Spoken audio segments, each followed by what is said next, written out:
Quand le marabout avait donné allumer la bougie, après avoir allumé la bougie, il m'avait donné les remèdes. Il avait enroulé ça. J'avais emballé avec le vin blanc. Bon, le moment que j'étais après avoir emballé les remèdes, la grand-mère, Kongane était assise sur, je ne sais pas où c'était, sur la kiosque. Elle enroulait ses cheveux parce qu'elle a les cheveux blancs. Elle enroulait ses cheveux en me regardant, en me croisant, en me regardant, elle enroulait les cheveux. Après avoir enroulé ses cheveux, elle se lève, elle dit qu'elle se sent pas bien, elle est un peu menacée, son corps, depuis un spectacle, elle se sent pas bien. Le marabout lui dit non, il n'y a pas de problème, il faut rentrer. Elle dit que non, elle a déjà fini. Ça va, elle va guérir. So, elle m'avait dit que non, elle a fini, il n'y a plus rien à faire. Il y a presque à la fin, Le marabout lui a dit que demain, elle va rentrer avec la maman. Ah. Après avoir le travail le lendemain, je dois rentrer. Ça n'allait pas. Après 1 mois à 2 mois, on a encore rencontré une autre femme, une autre maman. Elle sortait de Bafoussam. Elle m'avait vu au marché, je passais. Elle m'avait appelé. Elle m'avait demandé que c'est comment je habite où. Je dis non, j'habite avec Kongana, comme ça. Mais à la moment là, je n'appelais pas Kongana. Elle m'a dit ta maman, elle me dit que j'habite comme ça. Après avoir m'indiqué sa maison, quand je prends un moment, je parle là-bas avec elle. Elle explique mon problème. Ma maman dit que mais exactement ce que tu dis, c'est ce qui est en train de se passer sur elle. La maman là, on commençait le travail sur moi, à travailler sur moi. Qu'est-ce que la maman nous avait demandé comme travail? Maintenant le travail, c'était quoi? Le cochon, c'était le cochon d'un avec le jujube, le cola. Il y avait le sel, elle avait utilisé le sel, le jujube et l'eau qu'elle avait utilisé, l'herbe d'épais. Elle avait donc utilisé le sang du cochon, donc elle avait versé dans le seau avec l'eau, avec le sel pour me laver avec. Après avoir me lavé, on entre dedans, on se couche. On n'était même pas encore une chambre, ça a encore le poser. Subitement, un temps de on voit comment le fil noir marchait comme le serpent. Les longs fils noirs, pas un seul fil, au moins des à 10 fils. Les fils noirs marchaient comme le serpent. La maman l'a dit, maman l'a dit à Kongana, mais on vient comme ça, c'est pour gâter le travail de ma fille que j'ai fait. Ça, c'est pas comment le fil noir peut marcher. Je suis encore le voir, je suis encore voir comment les esprits sont encore de gâter son travail. Elle me dit, Kongana se lève parce qu'elle travaillait avec les pierres. Elle avait posé une pierre dans une casserole, elle a ramassé l'eau qui était dans la casserole, avec l'arbre de paix, versé dans la maison. Oh, tout esprit, non pas esprit, ça vous manque dans la vie, tu m'as Mon oncle aussi, il avait aussi pris la machette, il découpait le fil noir faisait toujours comme le serpent. Après ça, aux environs de 2h, minuit, 2h du matin, je m'étais retrouvée comment j'étais, il y avait un avion, les avions de nuit, ça me poursuivait, je courais. Il y avait les hommes les hommes de la franc-maçon. J'étais habillée en train de me poursuivre dans l'avion. Je ne savais pas que c'était Kongana qui me poursuivait, mais c'était transformé en homme. C'est bien pour après que j'ai constaté que c'était elle. Elle s'était transformée en homme, me poursuivait comme ça. L'esprit qui était à moi, qu'elle avait posé à moi, c'était sorti. La même nuit, l'esprit était entré, je ne connaissais pas.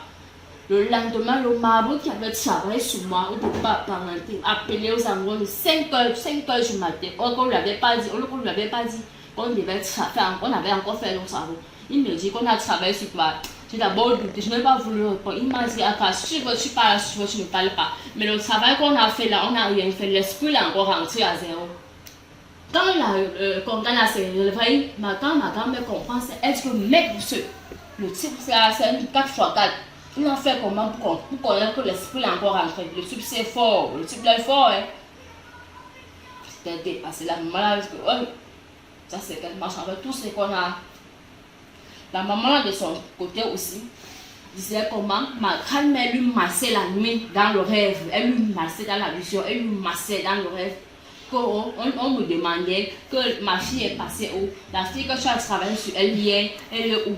La maman disait que je ne connais pas, je ne l'ai pas vue, je ne sais pas là où elle était. Ma grand-mère, quand on gagne à lui masser. Quand la maman c'était après ça, elle nous avait dit que comme c'est comme ça, on avait gardé le travail, je ne peux plus moi. Elle était donc encore sur Bafoussam. Elle m'a rencontré je peux dire son maître ou c'était son maître ou son patron. Il avait expliqué le problème au maître. Où le maître me dit qu'il faut que je cause avec la fille parce que sa maman, parce que ma maman aussi, ma grand-mère le rendue folle. Elle est à moitié normale, moitié folle. Donc, elle est le genre de personne, quand tu lui dis quelque chose, elle ne garde pas. Elle a tout pris, elle ne veut toujours pas aller. C'est quand le marabout me dit qu'il y a un serpent comme ça, là-bas chez vous, chez ta grand-mère, il y a un gros serpent là où elle lave les malades. Quand vous êtes endormi, le serpent contourne la maison. Et on a enterré quelque chose devant la porte, la chambre de ta maman. C'est pourquoi ta maman, parce que ma maman ne peut pas faire en un mois, elle ne peut pas faire 2 semaines sans tomber malade. Après chaque 2 semaines, elle tombe malade. Et quand elle tombe malade comme ça, le serpent dans son ventre, ça tourne, sur sa nuque aussi, les serpents font comme si, l'autre fait comme si ça va sortir. Donc pour le genou, je ne sais pas quoi dire. Après, je vois sa maman m'a dit qu'après ça, ça se faisait pas. Je mettais tout dans ça encore sur toilette parce que ça n'allait pas. Nous avait dépassé, ça n'allait pas. Et il y avait un marabout qui m'avait demandé 50 000 pour travailler sur moi. Je lui avais dit qu'il n'y a pas le problème, 50 000, il n'y a pas le problème. J'avais donc cherché 50 000, je lui avais donné, il avait travaillé sur moi. Dans le rêve, je rêve comment c'est ma grand-mère qui me dit que le travail qu'on a fait sur toi là, non, on a bien fait le travail. Donc c'était une prétexte pour faire encore rentrer le mal, ça veut dire que le mal était encore rentré sur moi. Hey, on m'a dit que va Yaoundé, je suis pas à l'hôpital comme ça, tes soeurs. On va arriver à les soeurs là-bas, on va travailler avec toi, on va poser, ils vont voir ton problème. Je cherche l'argent, je me retrouve à Yaoundé. Je sors comme ça, voilà, ça ne va pas, pour me voir, ça ne va pas, c'est monter sur les sangles. La soeur aussi, elle était assise, vous savez comme j'étais entrée, parce que quand j'avais ouvert la porte, j'étais entrée, elle m'avait vu, en me voyant, je ne sais pas, elle avait mis ses mains, elle avait frotté ses yeux, croisé ses mains, elle me regardait. Quand j'entre dans la salle, elle me regarde, je dis bonsoir madame, elle secoue la tête, bonsoir madame, secoue la tête, elle regarde, secoue la tête. Elle me dit maman, asseyez-vous. Je lui avais donc expliqué mon problème. Elle ne m'avait pas dit que c'était ma grand-mère qui était le rocher de mon problème. Mais tout ce qu'elle m'avait dit, c'était tout simplement qu'on va travailler, on va tout gérer, mais c'est que si c'est qu'il y aura à faire, tu vas devoir donner 100 000 francs, on va passer la consultation, on va te prescrire les remèdes, tu vas partir, tu vas suivre le traitement. Le traitement, quand je suivais le traitement, ça avait donné quoi? Rien. Je rentre encore. Ma mère aussi se retrouve encore, elle cherchait l'argent parce qu'elle-même non seulement, elle était malade. Elle-même l'avait chuté. On m'avait dit que si tu ne pars pas au village, ta mère va mourir. Avec ma part de maladie aussi, je pars rester auprès d'elle. On amène ma maman chez le marabout.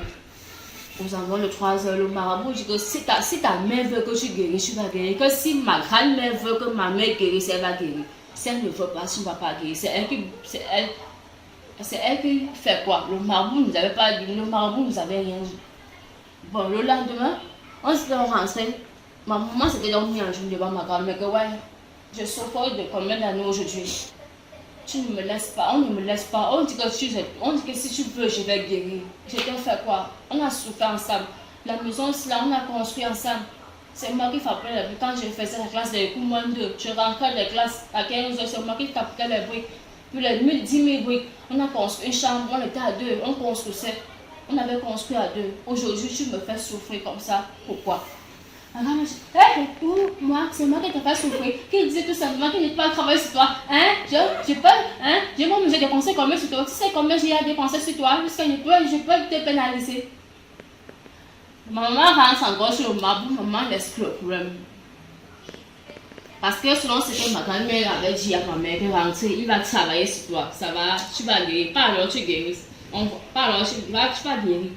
Maman rentre encore le nous avons le 3 heures où on cherchait, où c'était pour prendre l'espoir, où c'était pour piquer l'espoir, où c'était pour faire comment, où c'était pour faire je ne sais pas. Nous avons le 3 heures, ça dandinait toujours. Le marabout dit encore la maman que ta mère ne veut pas que tu guérisses. Si ta mère veut que tu guérisses, tu vas guérir. On avait tout fait rien. La nuit, comme je vous assure, la nuit, La nuit, elle ne dort pas. Elle passe seulement la nuit à pleurer jusqu'au matin. Elle pleure comme un enfant jusqu'au matin.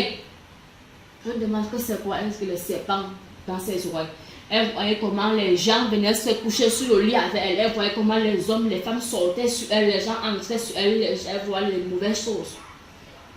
Même en journée, elle pleurait. Elle s'assoit comme ça, elle pleure jusqu'à ce que sur tes places, les banques, elle peut te gifler même sans s'en rendre compte. Elle peut même te gifler sans s'en rendre. Bon, de mon côté, ça me laissait pas aussi.